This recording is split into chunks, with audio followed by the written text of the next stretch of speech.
நண்பர்கள் அனைவருக்கும் வணக்கம். இன்னைக்கு நம்ம அந்த வீடியோல வங்கி வாடிக்கையாளர்களுக்கு முக்கியமான தகவல் ஒன்று வெளியாகி இருக்கு. ஸோ அதை பத்தி தான் இப்ப நம்ம பார்க்க போறோம். 2025 ஜனவரி 1ஆம் தேதி முதல் சில வகையான வங்கி கணக்குகளை மூட ரிசர்வ் வங்கி முடிவு செய்துள்ளது. வங்கி பரிவர்த்தனைகளின் பாதுகாப்பு, வெளிப்படைத்தன்மை மற்றும் செயல்திறனை மேம்படுத்தும் நோக்கத்தில் இந்த முடிவு எடுக்கப்பட்டுள்ளது.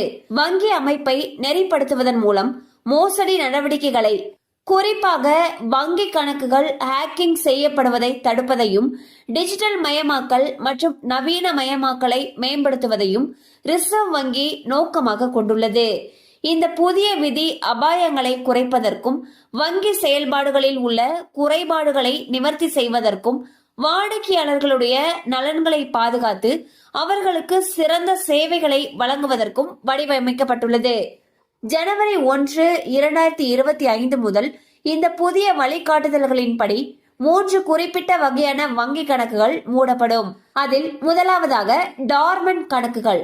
டார்மண்ட் கணக்கு என்பது 2 வருடங்கள் அல்லது அதற்கும் அதிகமான காலத்திற்கு எந்த பரிவர்த்தனைகளும் இல்லாத கணக்கு ஆகும். இந்த கணக்குகள் ஹேக்கர்களால் எளிதாக தவறாக பயன்படுத்தப்படலாம். சைபர் குற்றவாளிகள் பெரும்பாலும் செயலற்ற கணக்குகளை மோசடி நடவடிக்கைகளுக்கு குறிவைக்கின்றனர். வாடிக்கையாளர்களையும் வங்கி அமைப்பையும் பாதுகாக்க ரிசர்வ் வங்கி அத்தகைய கணக்குகளை மூட முடிவு செய்துள்ளது. அடுத்ததாக செயலற்ற கணக்குகள். செயலற்ற கணக்குகள் என்பது குறிப்பிட்ட காலத்தில், பொதுவாக 12 மாதங்கள் அல்லது அதற்கும் மேல் எந்தவிதமான பரிவர்த்தனை நடவடிக்கையும் இல்லாதவையாகும். கணக்கு பாதுகாப்பை மேம்படுத்தவும், மோசடி நடக்கக்கூடிய அபாயத்தை குறைக்கவும் இந்த வகையான கணக்குகளும் மூடப்படும். உங்களிடம் ஏதேனும் செயலற்ற வங்கி கணக்குகள் இருந்தால் அவையும் மூடப்படலாம். அடுத்ததாக ஜீரோ பேலன்ஸ் கணக்குகள்.